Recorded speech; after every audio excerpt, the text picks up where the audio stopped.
Garden ব্রিজে মৃত্যু মিছিল, বহুতল ভেঙে 9 জনের মৃত্যু হয়েছে। ধ্বংসস্তূপের মধ্যে এখনো প্রাণ উদ্ধারের কাজ চলছে। ইতিমধ্যে আজ সকালে সেখানে পৌঁছলেন আইএসএফ বিধায়ক নওজাদ সিদ্দিকী। তিনি প্রশ্ন তোলেন, শহরের বুকে একাধিক জলাশয় বুঝিয়ে বেআইনি নির্মাণের কাজ কিভাবে চলছে। মঙ্গলবার সকালে গার্ডেন ব্রিজের দুর্ঘটনাস্থলে হাজির হন আইএসএফ নেতা।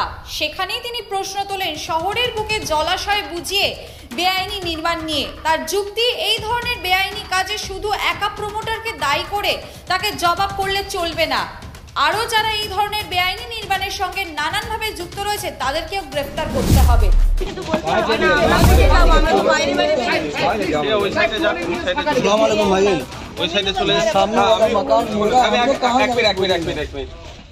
দেখেন আমি বাংলায় বলি, সুবিধা হবে। আমি কিন্তু এখানে রাজনীতি করতে আসিনি, কোন দল না দল নয়। আমি দেখি আমার ভাই ক্ষতিগ্রস্ত হচ্ছে রমজান মাস, যাতে যাদের সমস্যা হয়েছে সমাধান হয়। আগামী দিনে এই ধরনের কারো গরিবের মাথায় না ছাদ পড়ে যায় ভেঙে, ওই জন্য আছে।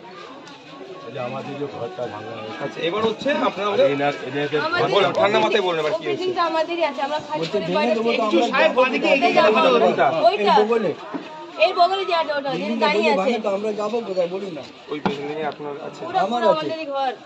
আপনাদের ওটা লিগ্যাল আছে না ইলিগ্যাল আছে? না, আমরা তো গরিব মানুষ, কর্মটাকে দিয়েছি থাকার জন্য। এত তো জল ভরে দিত, ছাদ ভেঙে গেছিল, জলে বাচ্চা নিয়ে মসজিদে কি করবো, কোনো রাস্তায় নেই, তো কর্মটাকে দিচ্ছি আমরা।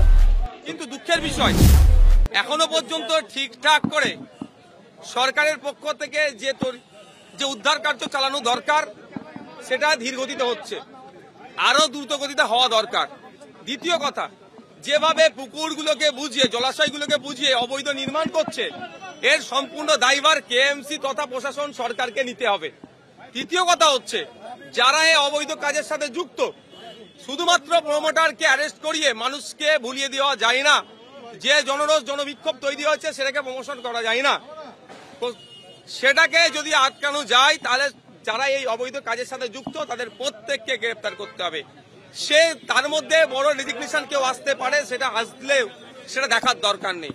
চতুর্থ হচ্ছে, যারা ক্ষতিগ্রস্ত হয়েছে, যাদের বাড়ি মারা গিয়েছেন, তাদেরকে উপযুক্ত পরিমাণে ক্ষতিপূরণ দিতে হবে। পঞ্চম, এখানে যাদের অনেকের সাথে কথা বললাম, তাদের বাড়ি ভেঙেছে, তারা তাদের বাড়ির মহিলা সদস্যদেরকে অন্য জায়গায় রেখেছে, আত্মীয়র বাড়ি পাঠিয়েছে, কিন্তু এই দায়িত্ব সম্পূর্ণ সরকারকে নিতে হবে। তাদেরকে শেল্টার হাউসে এখন রাখতে হবে, তাদের সমস্ত দায়ভার নিতে হবে। যতক্ষণ না পর্যন্ত যেখানে রিকভারি হচ্ছে ততক্ষণ পর্যন্ত সরকারকে দায়ভার নিতে হবে। পঞ্চম, আমাকে একটা কথা বললেন, ওখানকার মহিলার ছিলেন যে তাদেরকে নাকি এখান থেকে উঠে যাওয়ার নোটিশ দেওয়া হয়েছে, বা ভারবালি বলা হয়েছে এখান থেকে তাদেরকে চলে যেতে। সে কারণটা খতিয়ে দেখার জন্য এখানে যিনি ডিসি স্যার আছেন তাকেও বলেছি, আরো যারা দায়িত্বশীলেরা আছেন তাদেরকে বলেছি এই বিষয়গুলো দেখার জন্য। ঘটনাচক্রে এটা রমজান মাস, অনেকে এখানে রোজাদার আছেন, তাদের দেখভাল করাটাও প্রশাসনের একটা কর্তব্যের মধ্যে পড়ে, সেটাও দেখার দরকার। ওখানে যারা ছিল তারা ম্যাক্সিমাম শ্রমিক শ্রেণীর মানুষ ছিলেন। এমন একটা কথা হচ্ছে, ইললিগাল সাথে সাথে যে মেটেরিয়াল দেওয়ার কথা সেগুলো ঠিকঠাক দেয় না। এগুলো যাদের কন্ট্রোল করার দরকার তারা এখান থেকে কাটমানি ঘুষকে এই ধরনের করছে, আর এর সাফার হচ্ছে গরিব সাধারণ খেটে খাওয়া ঝুপড়ির মানুষেরা। এটা মেনে নেওয়া যায় না। দেখুন, আজকে মেয়র, কাউন্সিলর, মুখ্যমন্ত্রী পর্যন্ত অনেক কথা বলছেন। আমরা জানি কেএমসির আন্ডারে কোনো বাড়ি রিপেয়ার করতে গেলেও যদি কেএমসি কে না জানিয়ে করা হয়, সেখানে কাউন্সিলরের লোকজন পাঠিয়ে, প্রশাসনকে প্রয়োজনকে পাঠিয়ে পুলিশকে বন্ধ করে দেয়। একটা 500 তলা বাড়ি হচ্ছে, এখানে কাউন্সিলর মেয়রের কাছে খবর যায় না। এটা ভাবা, যদি আমরা ভাবি বা আমাদেরকে যদি ভাবায়, আমাদেরকে ভুল ভাবাচ্ছে।